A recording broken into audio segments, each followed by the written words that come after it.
And he went to the Nusach Sfard.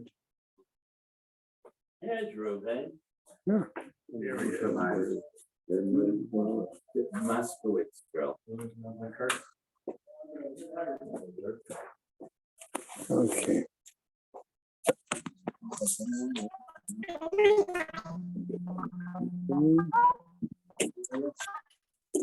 All right. As suggested, our learning today, I'm going to do the learning sponsors in a moment, but our learning today is dedicated Le'ilui Nishmat Chaya Esther Tehila Bas Ariela Tzipor. And my grandfather, Ovadia Ben Avram Avadia Ben Avram Abish. That's an interesting combination of names. You can. It's either one or the other. Yeah. What?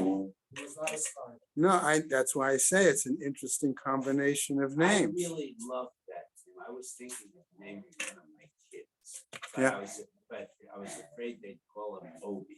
Yeah, well, somebody wanted me to name a daughter Teresa, but it didn't sound good. Teresa Green. Teresa? Teresa Green. But then if she got married and had kids, she could have been another Teresa. Teresa Green. That's very clever. Huh? I like that one. Well, there was a famous actor, Lon Green. Yeah, sure. Okay. Cowboy. What? He was born, not born. You have to live in Boston. Exactly. He had a son named Olive. Olive Green, yeah. Oh, right. And he adopted a kid who was a black olive. Learning sponsors.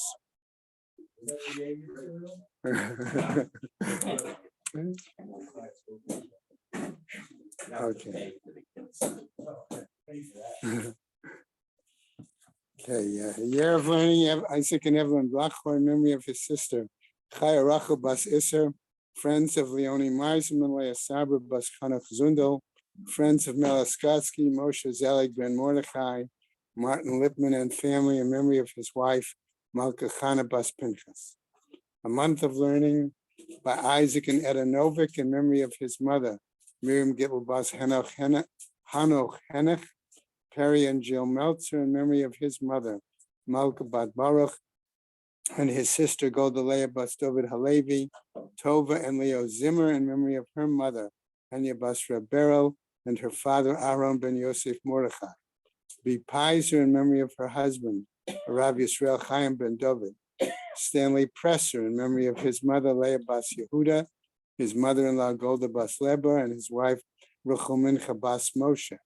Rabbi Dr. Yankee and Malki Honig in memory of his mother Rabbanit Hensha Ita Bat Chaim Yehuda. David and Sharon Carpel, Rabbi Tzvi and Robin Carpel in memory of David and Tzvi's father Zev Moshe ben Shlomo Yaakov.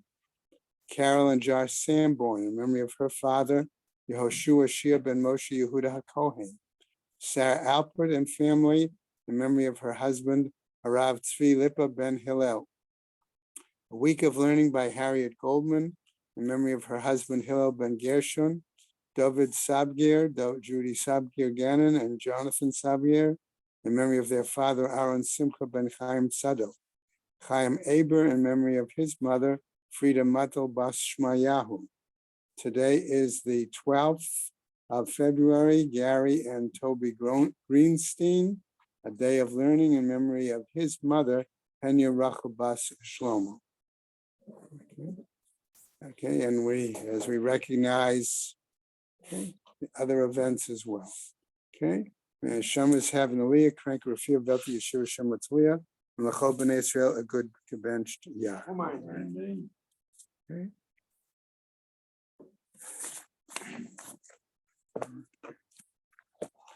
So today's Gemara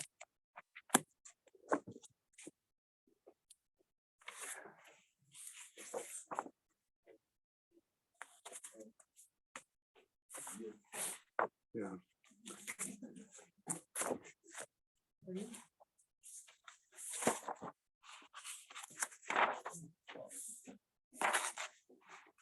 Actually, Kaf is today's Gemara.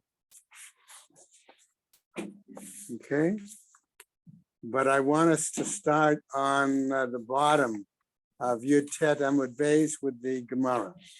Okay. Okay. For those who need a reminder, the Mishnah dealt with an individual who was taking on Nazarethship for a long period of time. Okay, fills it, then did so doing outside the land of Israel. Then came to the land of Israel, okay, and acknowledging the fact that the outside the land of Israel is considered Tuma D'Rabbanan.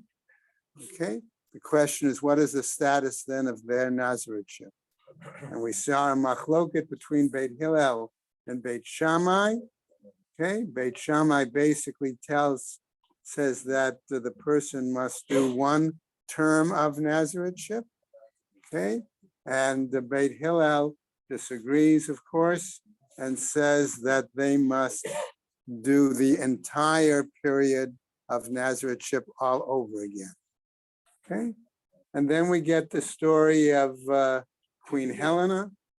Okay, and from that story, we see at the end result that she took a lengthy period of Nazarethship, came to Israel, had to do it over again, according to Beit Hillel.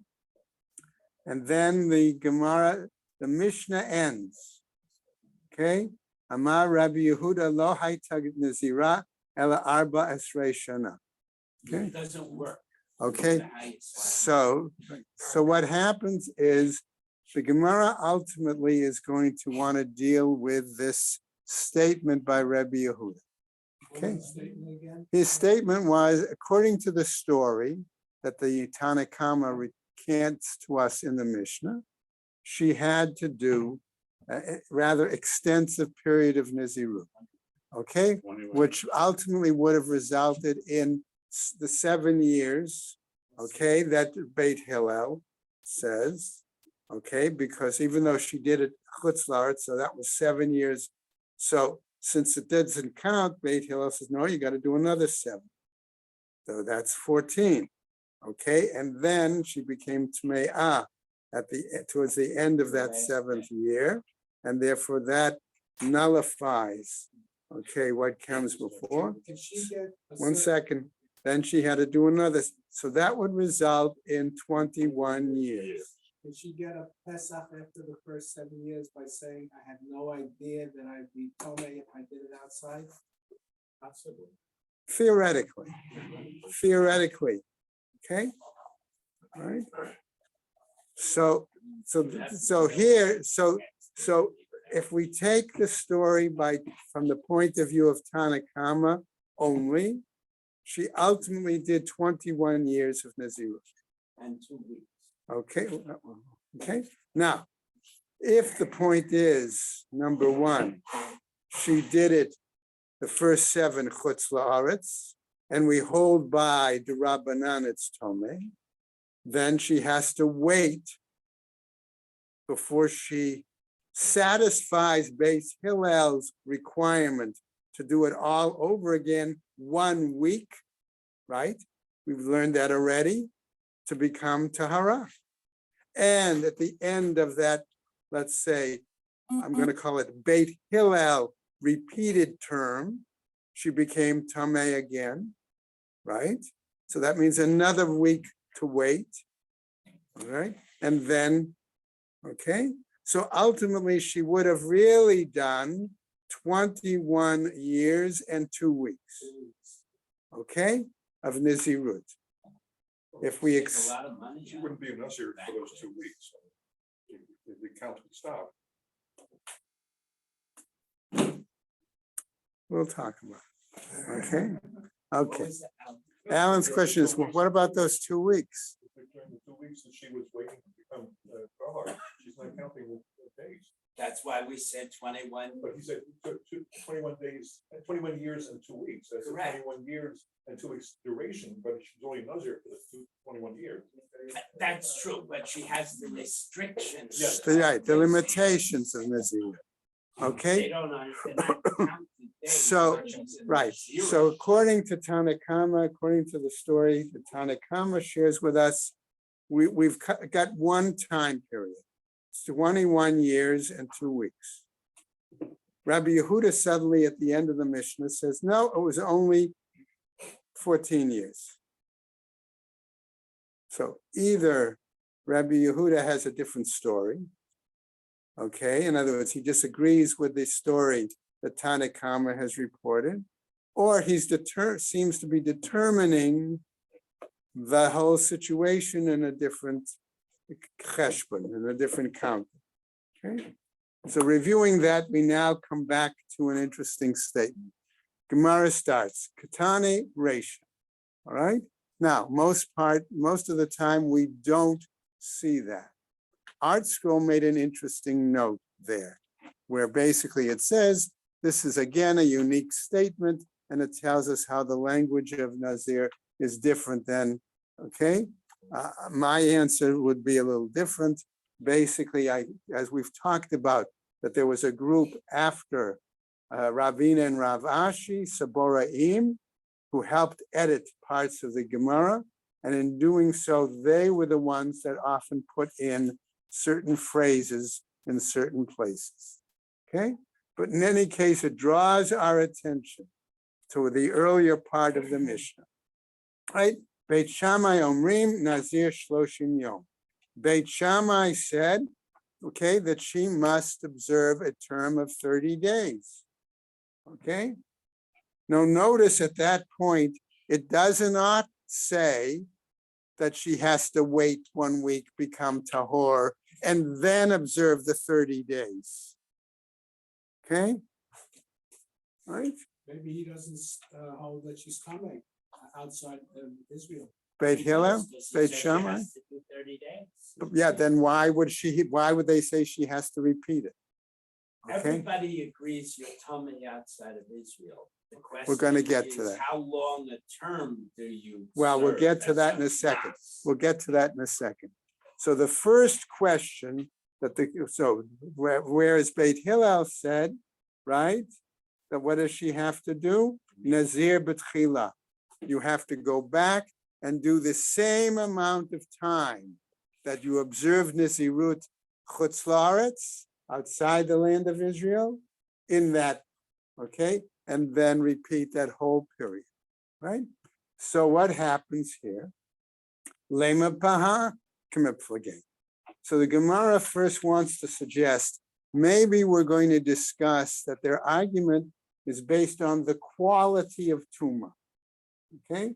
Namely, are we going to discuss the question based on Tumas Maga or on Tumas Ohel? Okay, what do I mean by that? As we go on. The Beit Shammai Savrei, the Beit Shammai is of the opinion, why is Chutz La'aretz considered Tameh? Namely, Savrei Eretz Ha'amim Mishum Gusha Gazru Alei. That the lands outside Eretz Israel, the land itself is Tameh. Why? Because maybe they did not necessarily bury in cemeteries. They could have buried along the road anywhere. And therefore, it's very possible that somebody could easily come in contact with a mace.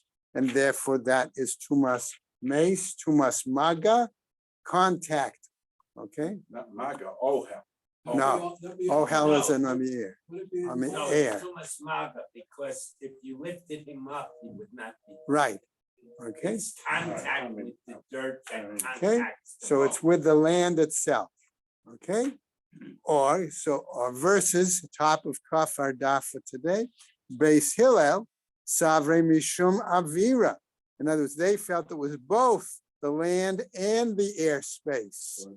So there, that would have been Tumas Ohel, which is a more severe variety of Tuma. Why? Because the only way you could be protected from that is if you were inside a closed container. That's where we saw the example of somebody being into the cemetery in a closet or in a chest or something like that. Okay? Maybe that's the case. They argue. So the Gemara then says, no, no, that's not the reason that they're arguing. That's not the basis of their argument. Rather, the kuli alma mishum gusha gazru alei, because everybody is in agreement, Beis Hillel and Beit Shammai, that it is basically tumas maga, that is the land itself. Okay, because of this problem of burials and etc. Right? That makes it. Ubeit Shammai savre.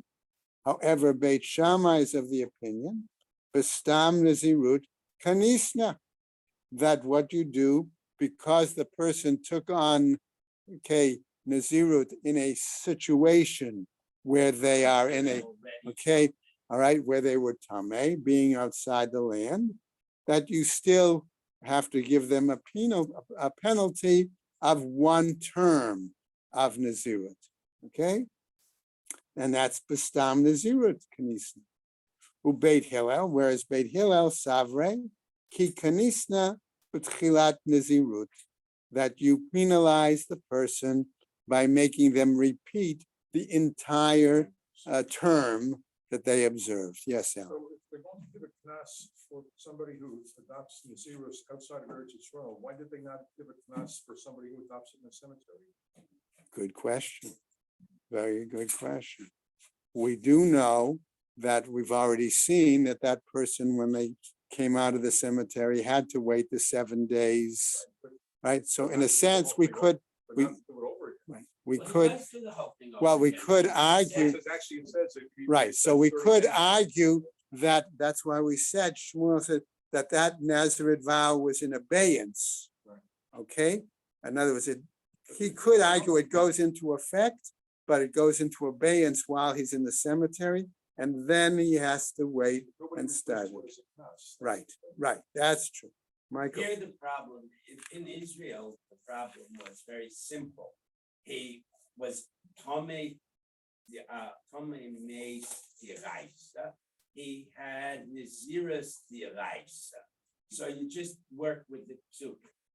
In the case of somebody becoming Tomei in Poland, he is only Tomei with the Rabbanim. So you can't defer his Naziris, because his Naziris is called immediately min Torah.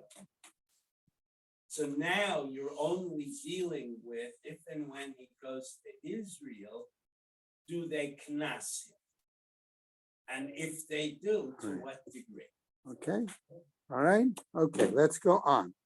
All right, so that's the suggestion there. Now we come back to the story part.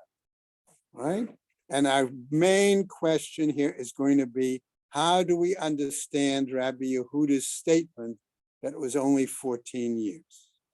Okay, Maaseh behelani amalka b'chulei. And regarding to that situation, Ibaya lahum. So they asked in the academy the following: B'shenit mate, okay, va'ali b'debeit Shammai. If we say that she had become Tameya being outside, how do we understand that? Do we think that it's possible that Rabbi Yehuda is actually holds like Beit Shammai in that case? All right. And if this is according to Beit Shammai, okay, shouldn't it have again referred to the 7 days? Okay. And this time for 30 days. Okay. And then the 30 days. And so maybe that would have been one long term. Okay. And then at the end of that second term, she became Tameh, and then had to wait another 7 days. So even then, so I would have said it had to be 14 years and 2 weeks in that situation. That's what he should have said. Okay. So if that was the view of Rabbi Yehuda, to hold like Beit Shammai, O Dilma b'shalonit mate, va'ali b'debeit Hillel. Or do we say that according to Rabbi Yehuda, she never became Tmeya? That part of the story is erroneous, okay? and therefore she only had to do 14 years. Okay, that's the question. Yes, it's a big gears of what happened.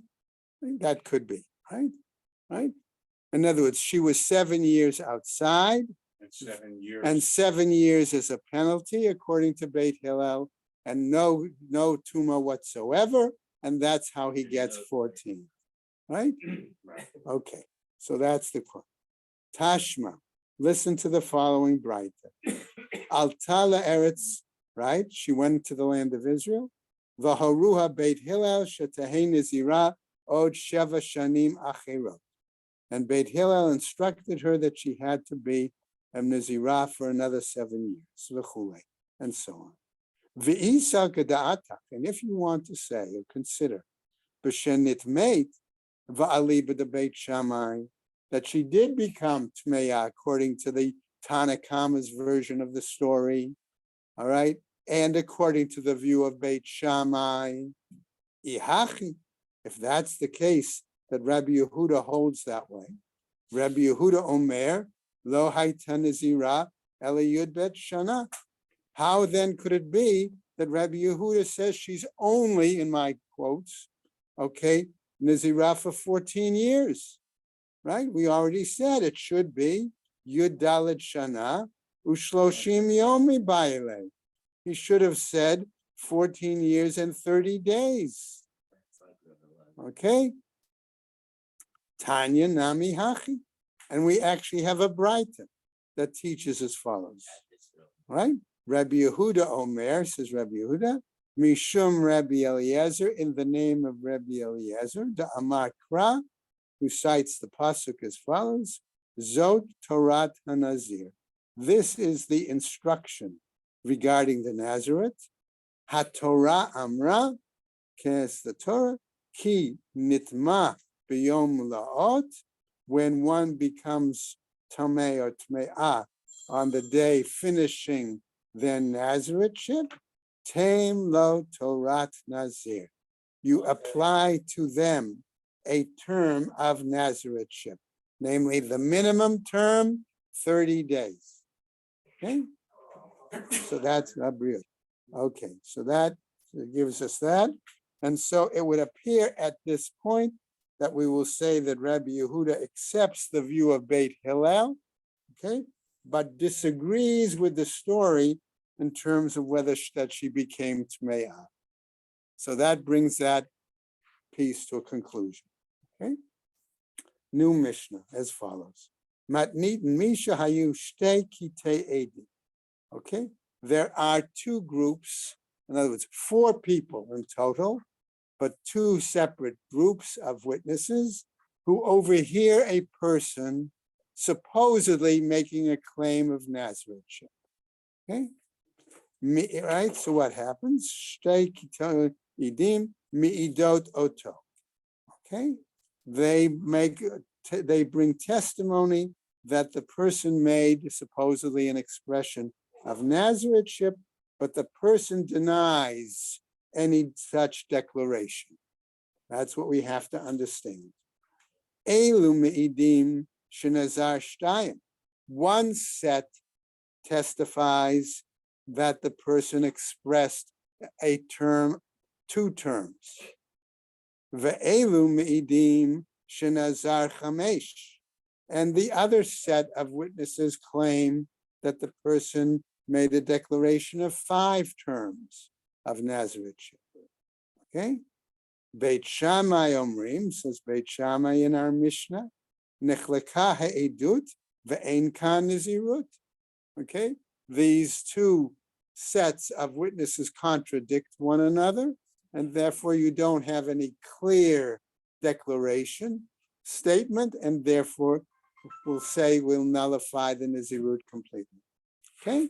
Ubeit Hillel Omrim, says Beit Hillel, Yesh beklal chamesh shtayim, included in the number of 5, namely the statement of 5 terms, is certainly 2 terms.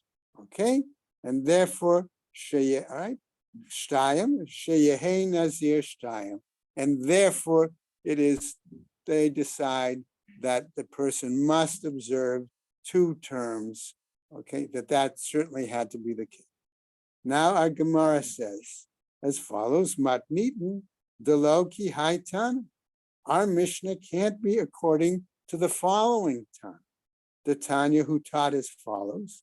Rabbi Yishmael beno shel Rabbi Yochanan ben Broka Omer, he says, Lo nichlaku Beit Shammai u Beit Hillel, that the argument between Beit Shammai and Beit Hillel, al shtei kitei edim, was in regards to 2 separate sets of witnesses. Echat omeret shtayim v'echat omeret chamesh, one saying he declared 2 terms of Nazarethship, the other saying he declared 5 terms of Nazarethship, sheyesh bechlal chamesh shtayim, and that we include in 5 the 2 terms. Rather, my wording, amanech laku, what then did they argue about? Al kat echat, on a single set of witnesses, 2 people, namely, echad omer shtayim. One of the 2 witnesses claims the declaration was on 2 terms. Ve'echad omer chamesh, and the other individual in the 2 witnesses claims it was 5 terms. Shebeit Shammai omrim, that Beit Shammai says, in this case, nechleka edutan, their testimony is thrown out because they contradict one another.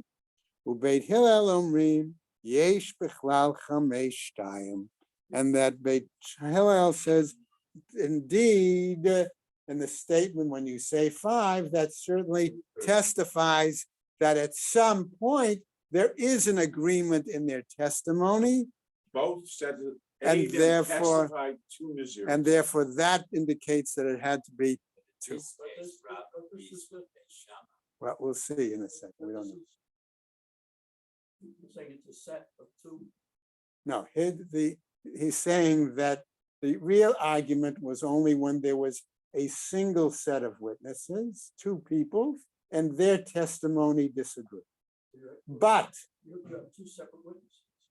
So Right. if you have the 2 witnesses together, Separate sets. the second set is 2 individual witnesses, Yeah. 1 set.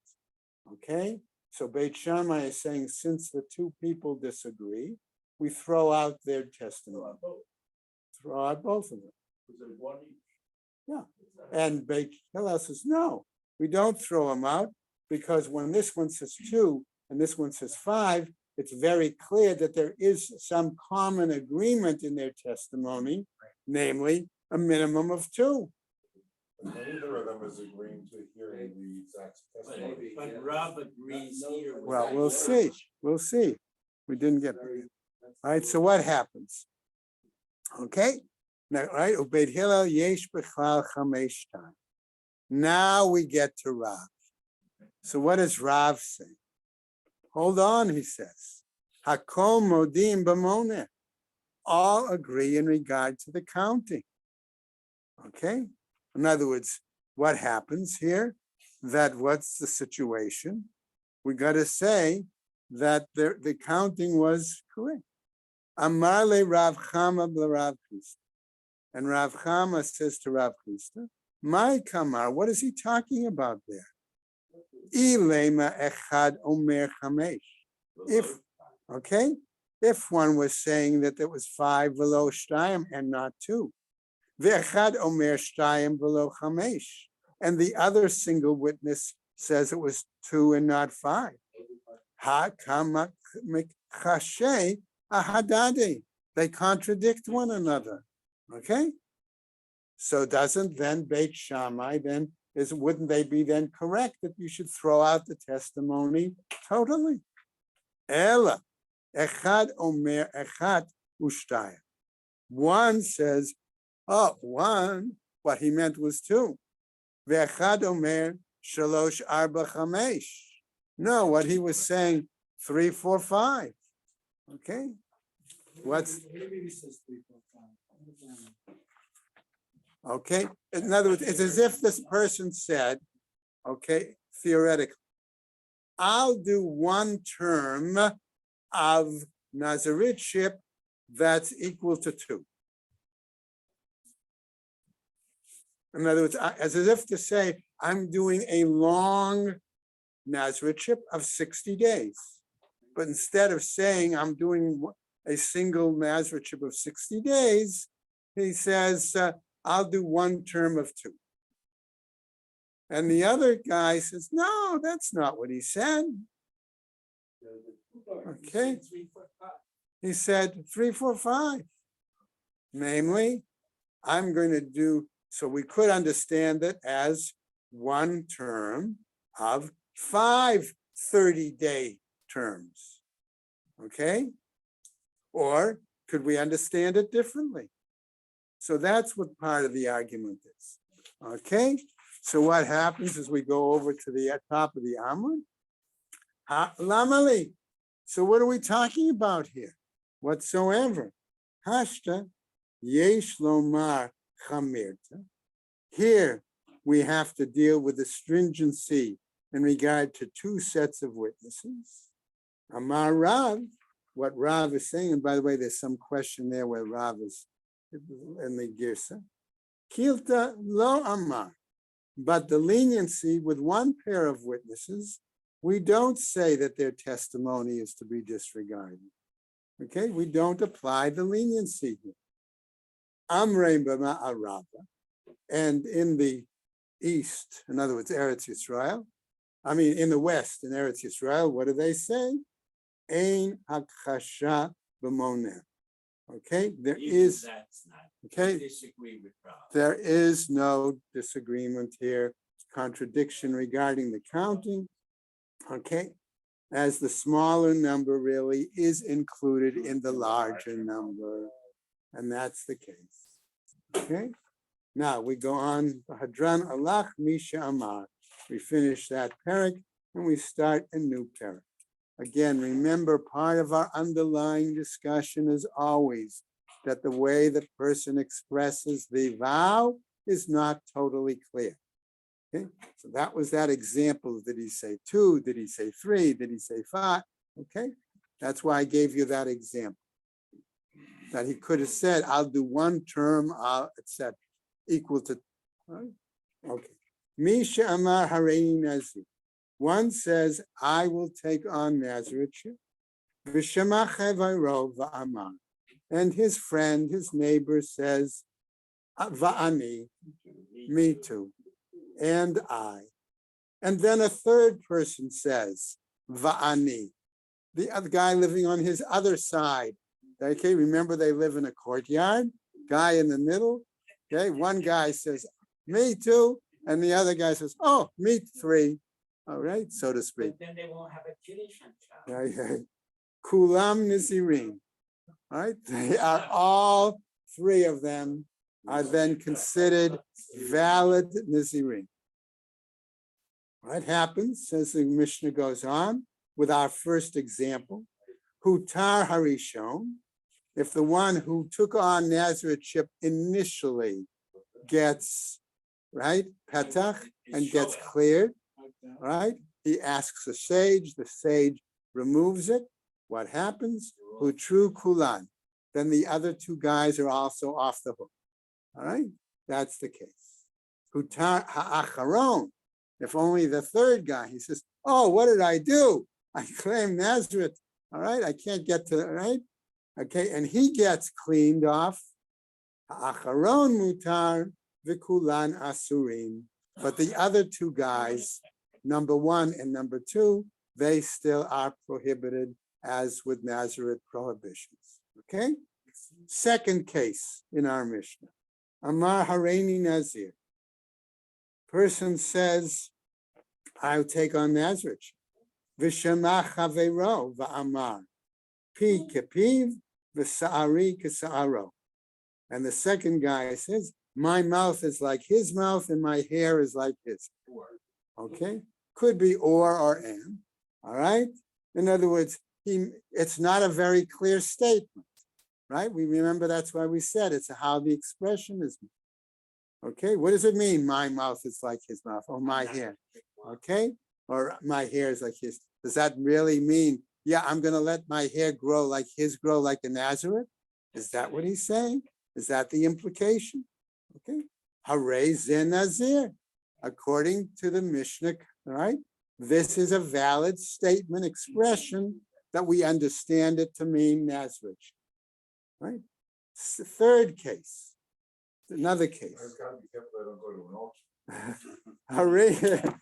Hareini Nazir, he expresses Nazirship, Vishama Ishto Va'amra. And his wife hears him and she says, Va'ani, and I too. Right? What happens? Mefer et Shelah.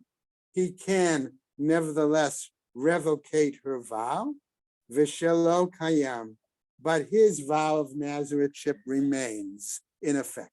Is there a time limit where the guy says Va'ani? Does he have to say it right away? Yeah. Or? You have to understand from the context that he's agreeing. Right. Okay, we'll get to that another point, at another Mishnah, and Gemara will get to that. Okay? All right, so I don't want to avoid, I don't want to answer. You're right, that's a good question. And the Mishnah and Gemara is going to have to get to that. Okay? I don't want us to jump too far ahead and mix up. Okay? All right. Say, I just hope I'm here. you're here. You'll be here. Okay? Hareini, now we flip. Now we're going to get to it very soon. Now we flip the scenario. She says, Hareini Nizira, that she becomes a Nizira. Vishama Ba'ala Ba'amran. And her husband hears it and says, Va'ani, me too. Right? Eino yachol lahafer. He is not able to neglect, abrogate her vow. Revoke, thank you. Okay? Third scenario. Hareini Nazir Va'at. He says, I will be a Nazirite and you, talking to his wife. Va'amra, and she says, Amen. Okay, so be it, so to speak. Okay, what happens? Mefer et Shalah, he goes ahead and revokes her vow, Vishelo Kayam, but nevertheless, his own remains in effect. Now we flip it again. Hareini Nizira Va'ata. She says, I'll become a Nazareth, and you, okay, and you. Va'amar Amen. And the husband says, yes, I agree. Let it be. Eino yachol lahafer. He is not able to revoke her vow. Okay? That's our entire Mishnah. A series. It's right. There's a statement of support in that case that he's accepting that step. Essentially, the last case is exactly the same as the prior one. Except in the first one, he said on me, and the second one, he said. But remember, we're always concerned, how is the statement expressed? I understand. You might argue that maybe Amen is not a solid enough statement. We had other Mishnayos that said on me is valid. See? In other situations. It's just reiterating. Right. As I'm saying, what are we here for? Let's see if the Gemara addresses that. The Amen is a kiyum of her vow. Right? Okay, let's go Doesn't on. mean he wants to. Right? Yativ Reish Lakish Kami the Rabbi Yehuda Nasiya. Okay? All right. Remember that Rabbi Yehuda Nasiya is the son of Rabban Gamliel, the grandson of Rabbi Yehuda Hanasi. Okay? So, right? Viati v'ka'ama. Okay? So Reish Lakish is saying this in front of Rabbi Yehuda Nasi. V'hu shehit piso kulan b'toch kadei dibur. Here's where we're going to get to your question. All right? And this is such that he grasped. In other words, he took the opportunity quickly to respond and give a statement, b'toch kadei dibur, within a brief period of time. All these cases. Yeah. Now what happens? So the Gemara now asks your question. All right. So that's why I didn't want to answer you then. I wanted you to see it. Okay. V'kama toch kadei dibur. And what do we mean when we say a brief period of time? Kadesh Elat Shalom. The amount of time it says takes for somebody to greet someone. And here the Gemara then is going to tell us specifically what do we mean by a greeting. V'kama Kadesh Elat Shalom. And what do we mean when we say to bring a greeting? Kadesh Omer, was such that it says Shalom Talmid L'Rav, when a student greets his teacher. Okay, Shalom Alecha Rebbe. Right? All right. So what happens? Amarle, he said to him, Rabbi Yehuda Nasiya now is responding back to Reish Lakish. Tuv lo shavakt rivcha l'talmida.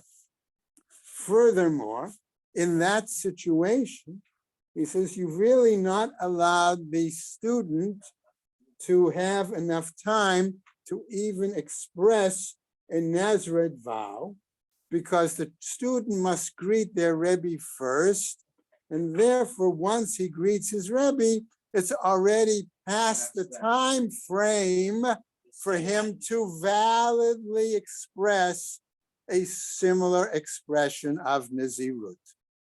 Okay, that's what Rabbi Yehuda Nasiya is saying. We're just going to go over it on the top of Kaf Aleph a tiny bit. Tanya Nami Hachi, and we have a Braita that reinforces this situation. Misha Amar Hareini Nazir, when someone says, I take on with the expression of Nazirutship, Vishama Chavero, and his neighbor or friend hears him, Vishaha Kadei Dibur, and he delays, okay, or he hesitates, however we want to, okay, all right, the amount of time to be able to say that expression of greeting, Va'amar, Va'ani, and then says, me too, who, okay, the first person who expressed the Nazareth vow, Asur, that person is a valid Nazareth, right? V'chavero mutar, okay, and that other person is not considered a valid, right? And then what happens? V'kama kadei dibur, and again the Gemara tells us what is that time frame for expression? Kadei she'ilat shalom talmid l'rav, the time it takes for a student to express a greeting of welcome to their teacher. And we'll stop right there for today. Okay? All right.